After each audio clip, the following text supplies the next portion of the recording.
We move on to the next presentation, that's on CCTA, Current Applications and Future Prospects. Our invited speaker is Colonel M.L. Bera. He's a Senior Consultant and Coordinator Radiology at the Fortis Memorial Research Institute from Gurgaon in Haryana. Colonel Bera, please, for the next minute. Respected chairpersons and friends, good morning to everybody. My topic is current applications and future prospects of coronary CT angiogram. This is the hospital where I work. This is the Fortis Memorial Research Institute. I have got 256 slice medical MDCT. So, coronary CT angiogram is a technological development. It is not the equipment. Of course, with the advent of the modern CT scanners, 250 slices and above, we have got better visualization of the vessels. Current decades on MDCT is the valuable imaging tool for effective evaluation of the monitoring of coronary arteries. MDCT has shown its ability to examine various structural and functional aspects of heart with a level of details that was not previously possible. Future prospect of MDCT in identifying and evaluating useful cardiovascular risk markers are in offing and needs to be explored fully. Clinical applications provides unmatched image morphology, excellent luminal assessment, plaque characterization, non-invasive screening tool for safe discharge of acute chest pains in emergency department, helps in effective treatment planning by assessing myocardial viability, non-invasive measurement of fractional flow rate, and assist in assessing cardiovascular risk factors. These are various applications. Few of the applications are in offing, they are research lab, few are well established facts. I will highlight few of the latest applications which may help in near future for assessing the cardiovascular risk factor as well as functional study. About the image quality, this is unmatched, whether it is a native coronary, small vessels or the bypass graft. We have got excellent inner vision of the vessel lumen. We have got excellent assessment of the plaques, whether it is a vulnerable, non-vulnerable or calcified plaques. Small thing about the CT IVAS. I have this software with my machines, so I found it quite useful, and various studies has shown this is as good as IVAS in chest pain. This is one of the very important development in the MDCT.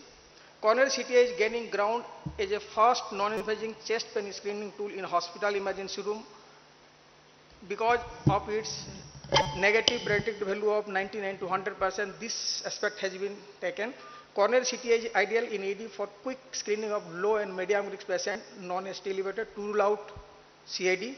CT screening of chest pain patients helps cut down healthcare costs and reduces hospitalization. A single scan like triple route, we can assess the aorta, we can assess the pulmonary arteries, we can assess the coronary artery and the 4-dimension acute chest pain. Even we can assess the pneumothorax. This is all the CT state trial.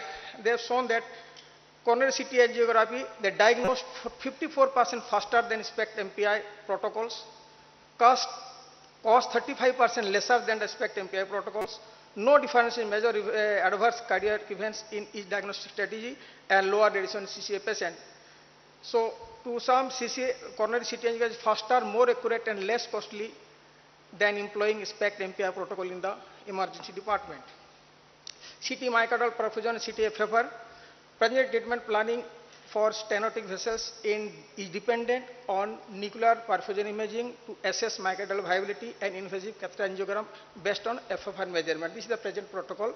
But with CT, a recent development, CT myocardial perfusion and non-invasive CT FFR is established and the ground in assessing myocardial perfusion and FFR non-invasively for effective treatment of planning. This software is now centrally controlled by HeartFlow, and this is quite effective.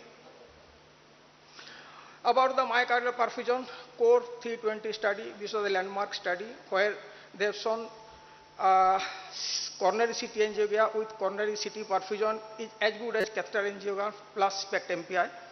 The combination of coronary CT and CT perfusion has similar diagnostic power to combination of cath angio and SPECT MPI in identifying vascularized patient in 30 days.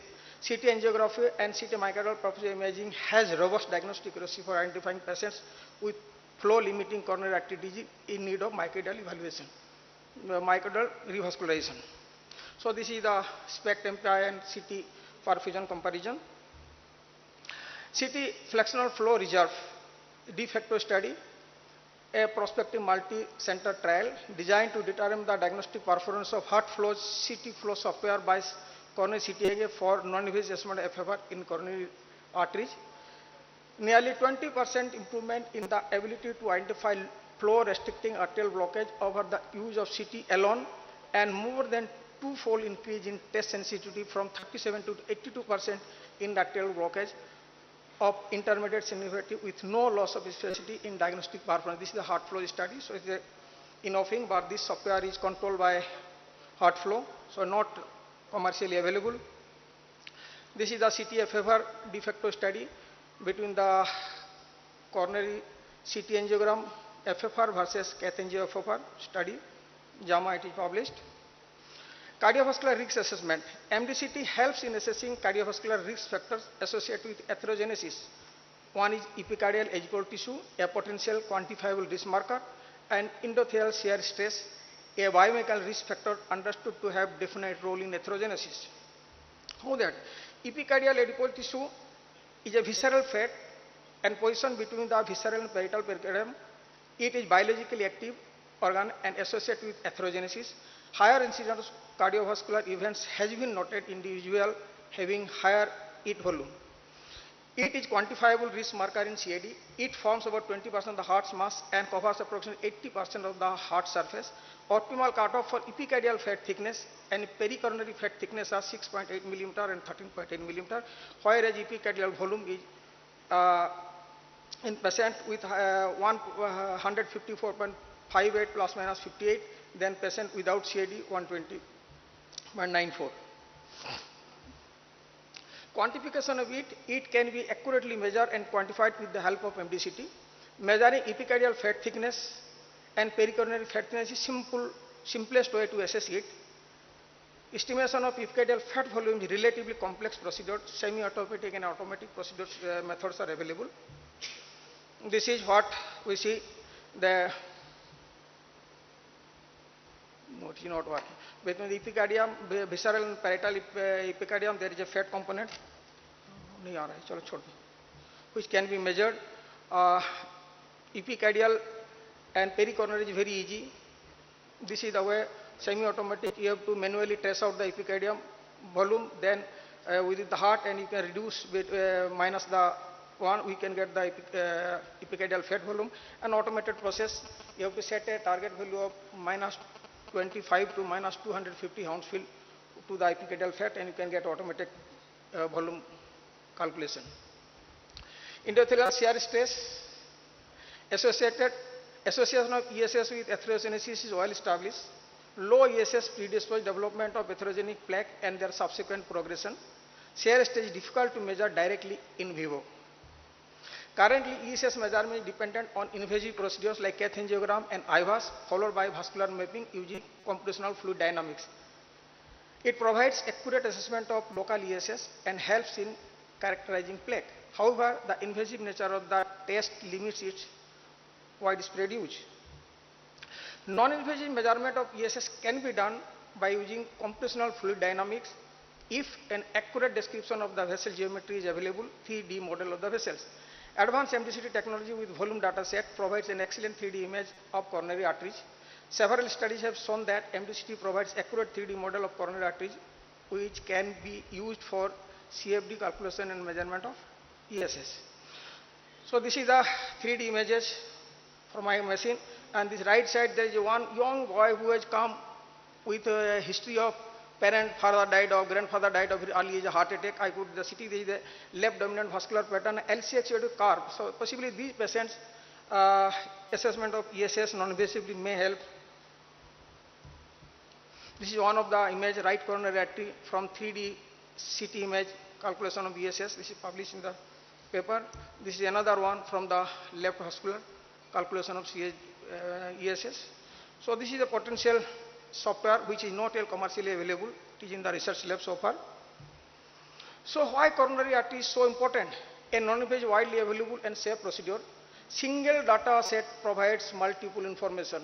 Coronary calcium score, evaluation of myocardium, like medical quantity, ejection fractions, of course at the cost of radiation, vascular morphology, plaque characterization, triple rule out emergency situation, myocardial perfusion, CT FFR, estimation of epicardial adipose tissue, and assessment of endothelial shear space. So single volume data can provide all these information.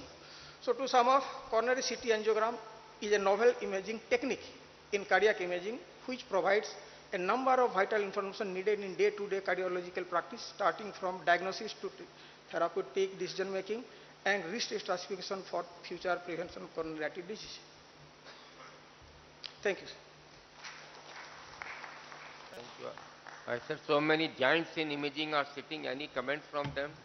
Or has there been a correlation between a coronary angio FFR and a CT angio FFR?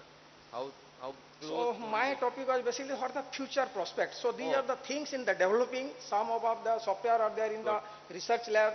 Few are developed. Few are commercially available. Nice. So these are the future prospects. By next few years, possibly these Yeah, all yeah. softwares will be available commercially. She has come to my rescue by giving some comments. Present international guidelines as to when we should do CT angiography, because in India, if it is given a loose hand, it will become commercialized and try to leave behind the real time, the gold standard coronary angiography. Of course, it does have advantages, radiations and everything, but only when the risk is low or medium. That's what we feel as. I think Uh, this so point far- was very well clarified by Priya. She gave a I'll tell you one thing. In India or abroad, whether this coronary CT angiogram is now approved by the FDA, and in USA, diagnostic cath angio is not done. It is the CT angio first, followed by intervention. Priya, your comments, please. Yeah, I think you missed my talk. I have repeatedly underlined the fact the coronary CT angiography is at present, probably in future, yes, it may be the investigation of choice, but at present it is reserved only for patients who are at low risk or at intermediate risk for having coronary artery disease, and also if the patient is post CABG, and also when you are suspecting coronary artery anomalies. So these are the subset where you send for a coronary CT angiogram. That's it. So don't send if you have a high risk. If you think the patient has got typical angina, positive ECG or TROP-T positive, please send for a catheter angiogram. No question about it. So very clear comments. I think no doubt she has been very. Then in And one of my regarding- slides, and- I have also shown in non-ST elevated patients in the acute emergency room, CT angio is advised. However, ROMICAT 2-3 studies are going on in STMI patients also as well. And regarding your question about FFR, how the CT FFR correlates with the invasive, obviously the invasive is the gold standard, but the 3 studies which I talked about have shown the sensitivity and specificity to be around 90 to 95%. Good. So it's a reasonably good investigation, considering the fact that you are not giving any more new contrast, new radiation, etc. It's only the software which is, doing the measurements. Thank you very much. Thank you, Dr. Colonel Bera. Bera.